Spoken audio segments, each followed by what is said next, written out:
వనపర్తి జిల్లా కేంద్రంలో మేడే కార్యక్రమం. వనపర్తి జిల్లా కేంద్రంలోని రాజు చౌరస్తాలో బీఆర్టీయూ కార్మిక జెండాను ఎగరవేసిన వనపర్తి కార్మిక సంఘ అధ్యక్ష కార్యదర్శులు. ఈ సందర్భంగా బీఆర్ఎస్ పార్టీ మాజీ జిల్లా అధ్యక్షులు గట్టు యాదవ్ మాట్లాడుతూ కేంద్ర రాష్ట్ర ప్రభుత్వాలు కార్మిక సంక్షేమాన్ని విస్మరించాయని ఈ సందర్భంగా ఆరోపించారు. కార్మికులకు మేడే శుభాకాంక్షలను తెలియజేశారు. ఈ సందర్భంగా వారు మాట్లాడుతూ కార్మిక హక్కులు మరియు కార్మికుల ఐక్యత వర్ధిల్లాలని ఈ సందర్భంగా అన్నారు.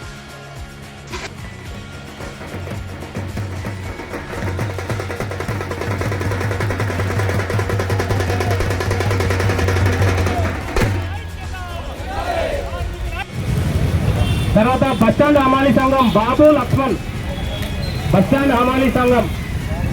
తర్వాత అందరి తరఫు నుంచి అధ్యక్షులు చెప్పండి. ఇక బాబుకు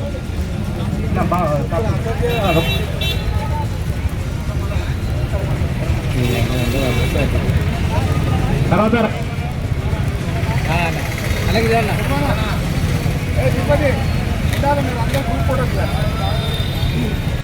శ్రీనివాసు గౌడ్ శివ.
గౌరవ మాజీ మంత్రివర్యులు నిరంజన్ రెడ్డి గారి ఆదేశం మేరకు మరి ఇక్కడ రాజు చౌరస్తాలో మరి వనపర్తిలోని అన్ని కార్మిక సంఘాల అధ్యక్ష కార్యదర్శులను మరి ఇక్కడ సన్మానం చేసి గౌరవించుకోవడం సాంప్రదాయంగా మారింది.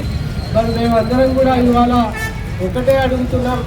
మరి కేంద్ర రాష్ట్ర ప్రభుత్వాలు కార్మిక చట్టాలను అణచివేస్తూ ఒక విషపు చట్టాలని 3 చట్టాలను తీసుకురావడం జరిగింది. ఆ చట్టాల ద్వారా కార్మిక హక్కులను కాలరాస్తూ మరి ఎన్నో ఏళ్ల కింద మేడే ద్వారా ప్రపంచ కార్మికులంతా స్వేచ్ఛా వాయువు పీల్చుకుంటుంటే మరి ఇవాళ వచ్చినటువంటి కేంద్ర ప్రభుత్వంలో మోడీ సర్కార్ మరి కార్మిక వ్యతిరేకులుగా ఉన్నటువంటి ప్రభుత్వం ఇది. ఇందాక శ్రీధర్ చెప్పినట్లు మరి రాష్ట్ర ప్రభుత్వం కార్మిక మంత్రిని ఎందుకు పెట్టలేదు? ఆ శాఖ ఉందా లేదా? మరి ఇప్పటి వరకు కూడా కార్మికుల పక్షాన మాట్లాడలేని పరిస్థితి ఉంది ఈరోజు రాష్ట్ర ప్రభుత్వం.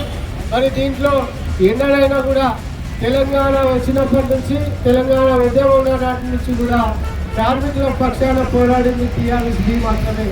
ఆ రోజు టీఆర్ఎస్బీ, ఈరోజు బీఆర్ఎస్ టీయూగా మారిన మరి ఏ ఒక్క పార్టీ వాళ్ళు కూడా కార్మిక సంఘాల తరఫున ఎన్నడూ సమస్య వచ్చినా అక్కడికి వెళ్ళలేదు. మేము ఉదాహరణకు చాలా సమస్యలు గంజిలో మరి కార్మిక హమాలీలకు వచ్చినటువంటి సమస్యల్లో ఎప్పుడు పాల్గొన్నా మరి బీఆర్ఎస్ వాళ్ళే కార్మికుల పక్షాన కొట్లాడింది తప్ప కాంగ్రెస్ పార్టీ తరఫున, బీజేపీ పార్టీ తరఫున ఎన్నడూ కూడా ఒక్క నాయకుడు కూడా వచ్చి కార్మిక పక్షాన మాట్లాడలేదు. మరి మేము ఎక్కడికి హమాలీల సమస్యలు వచ్చినా, ఆటో యూనియన్ సమస్యలు వచ్చినా, మరి ఇతర కిరాణా షాపు వర్కర్స్ కానివ్వండి, మరి అట్లే ఇతర షాపుల్లో పనిచేసేటువంటి వర్కర్స్ యూనియన్స్ కూడా ఏనాడైనా సమస్యలు వస్తే మేము ఆనాడు మరి ఎక్కడ కార్పొరేట్ సంస్థలు అయినటువంటి మరి ఇప్పుడు ఏదైతే ఉందో చందన బ్రదర్స్ లాంటి మరి రిలయన్స్ లాంటి వాటిలో కూడా మరి ఎక్కడ కార్మికులకు అన్యాయం జరిగినా మా బీఆర్ఎస్ తరఫున మేము ఎప్పుడు కూడా పనిచేయడం జరిగింది. కార్మిక లోకం కూడా ఒకటి గుర్తు పెట్టుకోవాలి. మీకు ఎన్నడూ కూడా మిత్రులు మేమే మీ కొరకు ఎన్నడైనా కొట్లాడడానికే మేము సిద్ధంగా ఉంటాం. మేము మీలో ఒకరిలో మీ అన్నదమ్ముల్లాగా ఉంటాం.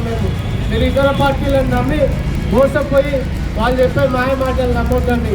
మరి ఇప్పుడే కేసీఆర్ గారిని పోట్టుకొని తెలంగాణ ప్రజలందరూ కూడా ఇలా గోడున ఏడుస్తున్నటువంటి పరిస్థితి మనం చూస్తున్నాం. ఎక్కడికి వెళ్ళినా ఒడ్లు కొనడం లేదు, హమాలీల సమస్యలు తీర్చడం లేదు. మార్కెట్ యార్డ్లు కట్టి ఆనాడు మనం రైతుల కోసం ఎన్నో వినూతమైన పథకాలు పెట్టినాం. అన్నపూర్ణ ద్వారా అన్నం పెట్టినాం, మంచినీళ్ళు ఇచ్చినాం. మరి ఆ రైతు గంజికి వెళ్తే గోడున ఏడుస్తూ కుప్ప పక్కల ఒడ్ల పక్కల వండుకొని ఏడుస్తున్నా కూడా ఇప్పటి వరకు కూడా ఈ మొద్దు ప్రభుత్వం మరి ఒడ్లు కొనకుండా రైతాంగాన్ని సతాయిస్తుంది. మరి అట్లే ఆ పని వాళ్ళు కొననందుకు హమాలీ సెల్లర్లు కూడా అక్కడ పని లేక వడిగాడులు కాల్చుకున్న పరిస్థితి ఉంది. మరి హమాలీ చాటకుల సంఘాల వాళ్ళు కూడా ఎన్నో ఇబ్బందులకు గురవుతున్నారు. కనుక దయచేసి మేడే రోజు ఈ వల్ల ఎందుకు చెప్తున్నామంటే మన వ్యతిరేక ప్రభుత్వాలు ఏమైనా ఉన్నాయంటే అది బీజేపీ కాంగ్రెస్ పార్టీ కనుక మీరు కార్మిక సోదరులందరూ కూడా గుర్తించండి. మనం బీఆర్ఎస్ పీనీగా తెలంగాణలో కేసీఆర్ నాయకత్వాన్ని కోరుకుంటున్నారు. కనుక ఇక్కడ కూడా నిరంజన్ రెడ్డి గారు ఎన్నో రకాలుగా కార్మిక సోదరుల కొరకు అన్ని రకాల సంఘ భవనాలు కట్టించింది, విశ్రాంతి గృహాలు కట్టించింది. అన్నీ చేసినా కూడా మనం ఇవాళ నిరంజన్ రెడ్డి గారిని కోల్పోయినందుకు మనకు జరిగిన అన్యాయాన్ని మరొకసారి గుర్తు చేస్తున్నా. ఇంకా రాబోయే 2 ఏళ్లలో కేసీఆర్ ప్రభుత్వం రావడం ఖాయం. కార్మిక సోదరులకు వాళ్ళకి రావాల్సిన హక్కులను కూడా సాధించి పెట్టే విధంగా మా సోదరులందరూ మేమందరం కూడా పనిచేస్తామని మీ అందరికీ మరొకసారి మేడే శుభాకాంక్షలు. జై తెలంగాణ, జై కేసీఆర్, జై నిరంజన్ రెడ్డి.